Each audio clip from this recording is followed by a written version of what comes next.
Quando recebemos mais graças, quando rezamos em silêncio ou quando rezamos em voz alta? Existe alguma diferença? Essa é uma pergunta. Outra pergunta, se eu rezo meio forçado por alguém, ainda assim, se eu rezo sem vontade, ainda assim eu posso alcançar graças? Sim ou não? Quando serão os 3 dias de trevas? Outra pergunta. Os anjos têm distinção de sexo? Bom, essas e outras perguntas que nós veremos hoje na nossa sexta-feira de perguntas e respostas. Muito bom dia, meu nome é Daniel Martins. Seja bem-vindo ao canal dos Santos Anjos.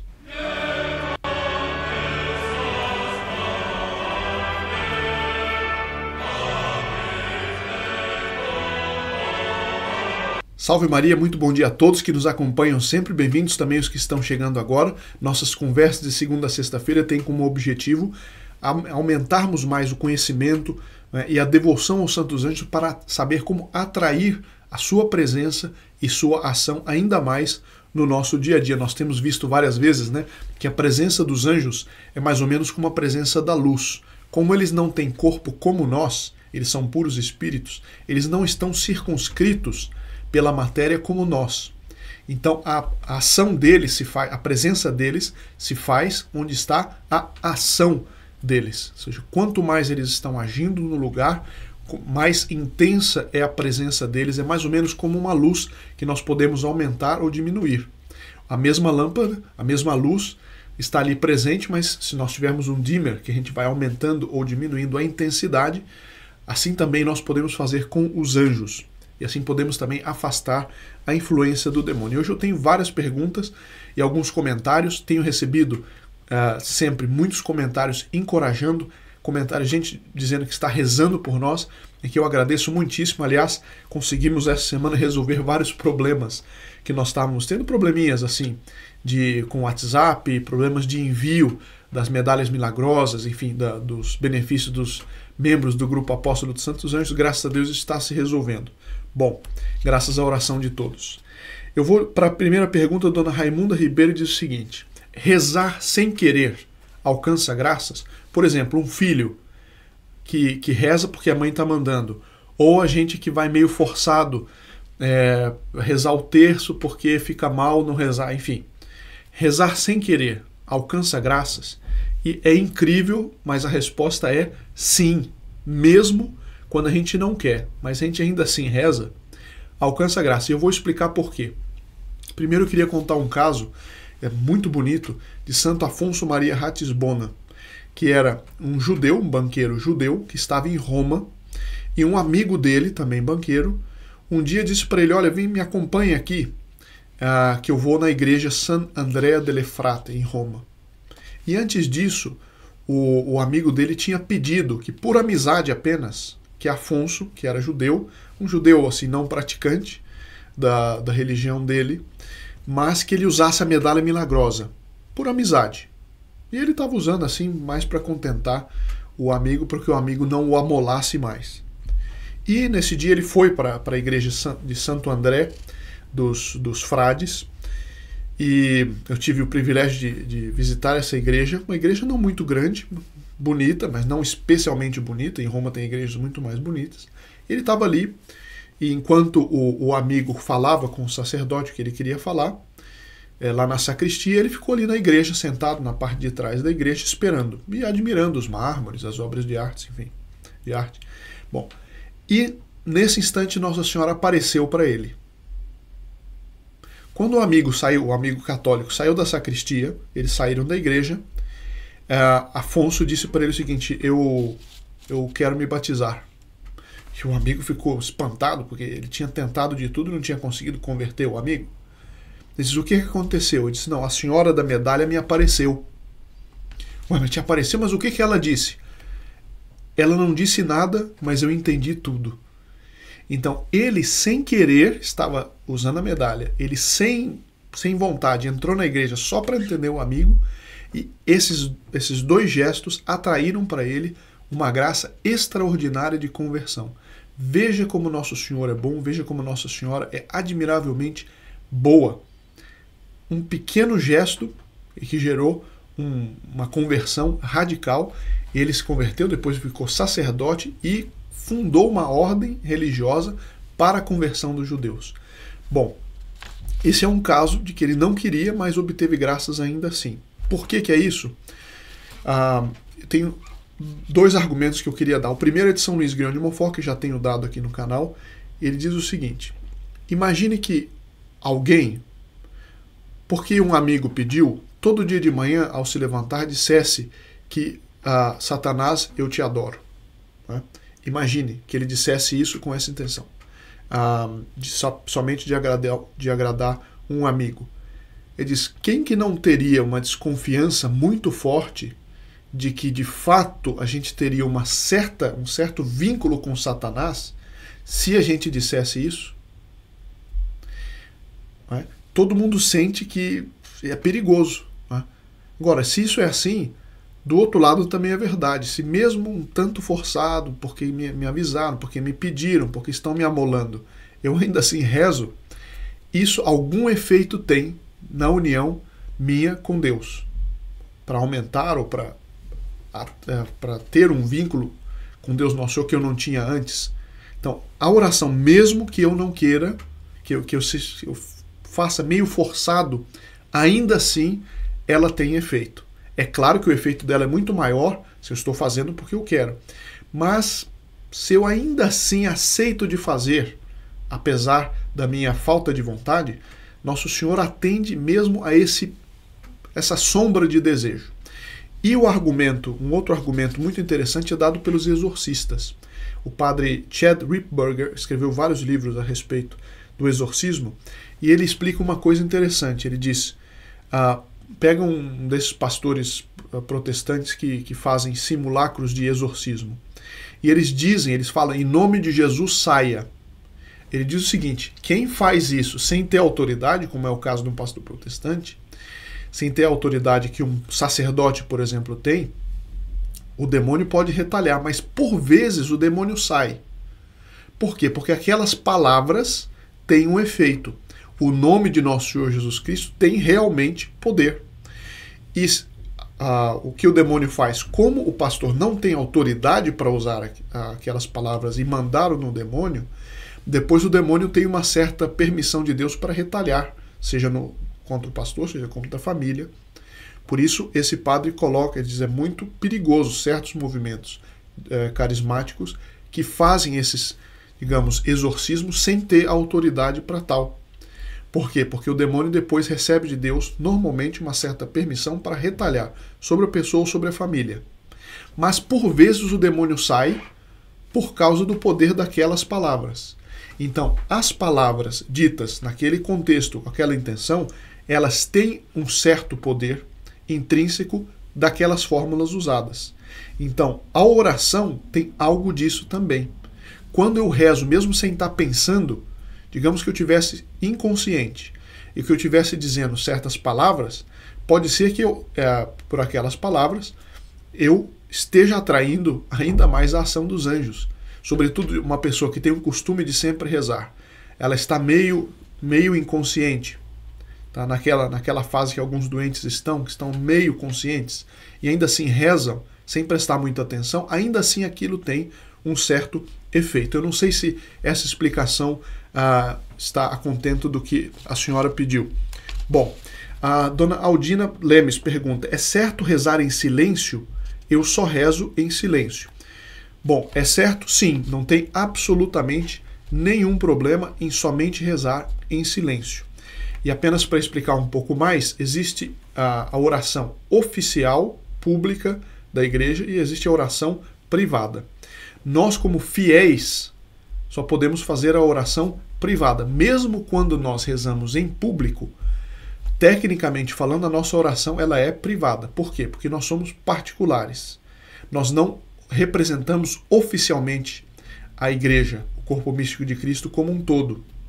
Agora, um sacerdote, mesmo quando ele reza sozinho, ele está rezando, quando ele reza o breviário, as orações próprias do sacerdócio, mesmo quando ele reza sozinho, ele está ali fazendo uma oração pública, porque ele é um ministro ordenado de Nosso Senhor, da Santa Igreja, e ele representa toda a igreja naquela oração.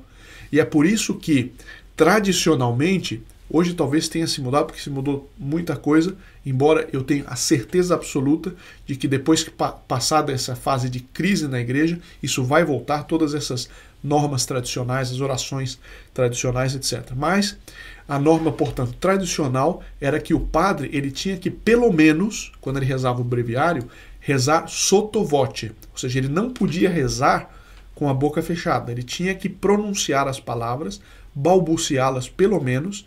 Por quê? Porque aquilo era um ato público e, portanto, como ato público da igreja, as palavras precisariam ser, de alguma forma pronunciadas, colocadas para fora, porque é uma oração pública da igreja. Mas isso é um sacerdote. Para um simples fiel, isso não é o caso. Agora, uma terceira observação, e com isso eu passo para a próxima pergunta, uma terceira observação é a seguinte: faz muito bem a gente não passar muito tempo sem rezar algo em voz alta. Por quê? Por dois motivos. Primeiro, porque a doutrina católica, a fé em Nosso Senhor Jesus Cristo, ela precisa ser professada. Qual a definição de católico? Católico é aquele que é batizado, crê e professa a doutrina e a lei de Nosso Senhor Jesus Cristo. Ou seja, não existe a condição de católico que, em algumas ocasiões, pelo menos, ele professe, ele coloque para fora aquilo que ele crê. Então, por exemplo, faz muito bem rezar o Creio em Deus Pai, pelo menos uma vez por mês, em voz alta, para professar essa fé, né, de preferência junto com os familiares. É claro que a vida e as circunstâncias de cada um tem circunstâncias favoráveis ou desfavoráveis para fazer isso mais ou fazer menos. Mas eu estou dando o princípio geral, é esse. Não sei se está claro. Próxima pergunta, aliás, tem um comentário aqui, Dona Marlene. Bom dia, muito obrigado por esse canal. Cada dia aprendo mais e mais sobre nossa maravilhosa e santa Igreja Católica. Isso só foi possível a vários vídeos, e um deles é o canal dos Santos Anjos. Que Deus abençoe a todos. Tenho recebido várias mensagens nessa linha. Fico muito contente de que nossas conversas de segunda a sexta-feira estejam ajudando muitos a aumentarem a prática da fé, a perseverança no meio dessa crise. Bom, Dona Cirlei pergunta o seguinte: se for possível me responder onde está na Bíblia que devemos nos confessar com o sacerdote? Essa é uma dúvida de alguns familiares meus, e sendo sincera, também é uma dúvida minha, mas eu sempre me confesso. Sei da importância e tenho também aprendido muito por esse canal. Se puder responder, fico agradecida. Dona Cirlei, é muito claro o seguinte, que Nosso Senhor, Ele mesmo instituiu os 7 sacramentos. Os 7 sacramentos. Por isso que a igreja, nem a própria igreja tem autoridade para instituir um 8º sacramento. Não tem. Porque os 7 sacramentos foram instituídos por Nosso Senhor e através dos apóstolos. Bom, e em São João capítulo 20 está lá: aqueles a quem Nosso Senhor ressuscitou, apareceu no cenáculo, soprou sobre os apóstolos e disse: aqueles a quem perdoardes os pecados, serão perdoados. Aqueles a quem retiverdes, serão retidos. Ou seja, Nosso Senhor deu aos apóstolos a capacidade sobrenatural, certo? É uma capacidade divina transmitida para os apóstolos e seus sucessores. Eu vou dizer uma palavra a respeito da importância disso. Então, um poder sobrenatural dado a seres humanos por poder divino, em que Nosso Senhor ele transmitiu isso a seres humanos através do ministério ordenado, ou seja, os apóstolos instituídos por Nosso Senhor para, propagarem os sacramentos, para serem... ele fundou a Santa Igreja como uma instituição visível, composta por homens, embora a instituição seja divina, são homens compostos por homens que recebem um legado divino sobrenatural. E é por isso que só existe uma igreja verdadeira do único Deus verdadeiro. Por quê? Porque não é assim um clube que a gente entra, porque eu prefiro aqui, porque eu gosto do pastor tal, porque eu gosto não sei. Não. Nosso Senhor instituiu uma arca da salvação para, através dela, através do ministério sobrenatural, mas que é transmitido dos apóstolos para os outros que vieram depois, para os seus sucessores, que são os papas e os bispos têm o poder da ordem para transmitir alguns desses poderes aos sacerdotes, um deles é a confissão. Então, eles têm o poder dado por Deus de perdoar os pecados. De perdoar os pecados. E também tem o poder dado por Deus, e que pouca gente fala, de reter a absolvição. Quando existe a excomunhão, por exemplo, uma pessoa que pratica o aborto, ela está automaticamente excomungada.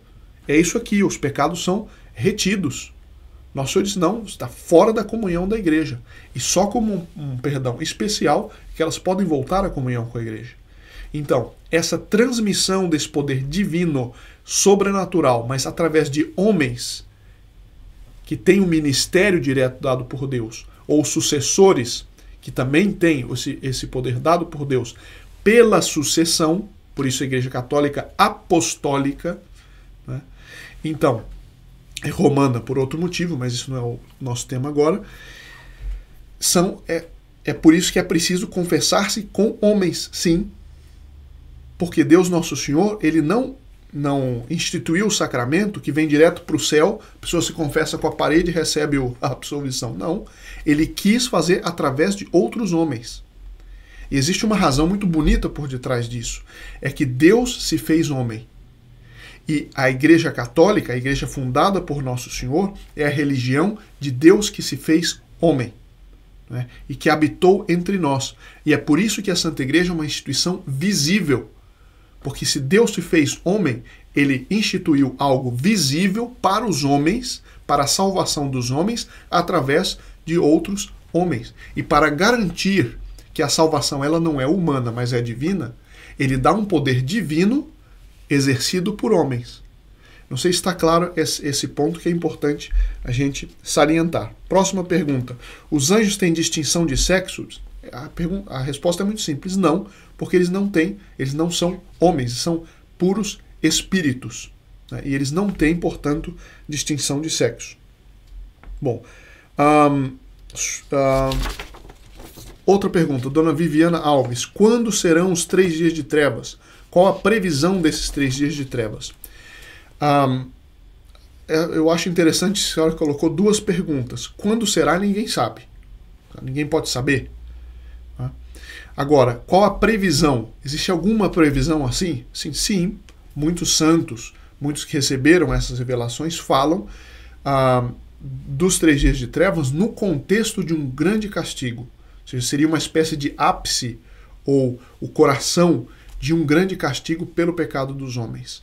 Essa previsão, segundo Fátima, fala de nossa época, de maneira geral. Nossa época não quer dizer necessariamente a geração dos meus pais, nem a geração que vai seguir a minha, nem a minha geração necessariamente.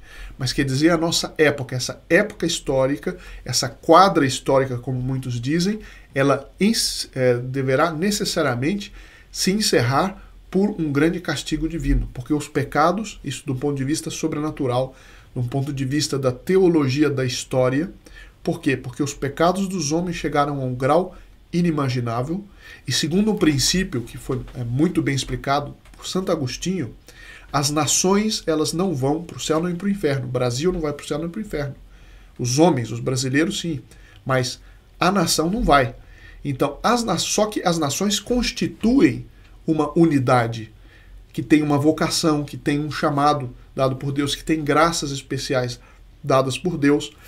E, portanto, as nações elas são premiadas ou castigadas nesta terra. E nós estamos vendo um pecado universal que atinge absolutamente todos os povos. Nós temos um pecado que preenche a vida, o dia a dia da maioria das pessoas na humanidade. Né? E é por isso que é necessário que haja esse grande castigo que foi anunciado por muitas e muitas profecias dignas de crédito. Né? E, portanto, a previsão genérica dos 3 dias de trevas está inserida nesse contexto. E o que me faz crer que será logo. Logo pode ser 5, 10, 20 anos, mas isso é logo. Para a história, isso é nada. Então, isso é o que eu posso responder. Outra pergunta. Quando eu faço penitência ou mortificação, como é que eu ofereço a Deus? Ele diz, o oferecimento, ele tem vários graus, né? Deus Nosso Senhor, quando eu faço algo com boa intenção, ele já sabe. E ele já toma aquilo em consideração. Quando eu torno essa intenção explícita, eu estou aumentando o grau de amor que eu tenho àquele ato. Por quê? Porque o ser humano, nós temos uma alma racional, que tem inteligência e tem vontade. E cada vez que eu entendo mais e dou minha adesão àquilo que eu entendo mais, eu aumento a capacidade de amar. Quanto mais eu conheço, mais eu tenho capacidade de amar. E é por isso que quando eu faço um oferecimento mais explícito, eu sou ainda mais agradável a Deus. Agora, a pessoa não precisa a cada momento estar dizendo isso. Às vezes, um ato desse é suficiente para todo um mês de mortificação, ou de indulgências, enfim. Então, espero que isso explique um pouco essa pergunta. Já está ficando um pouco longo, eu paro por aqui.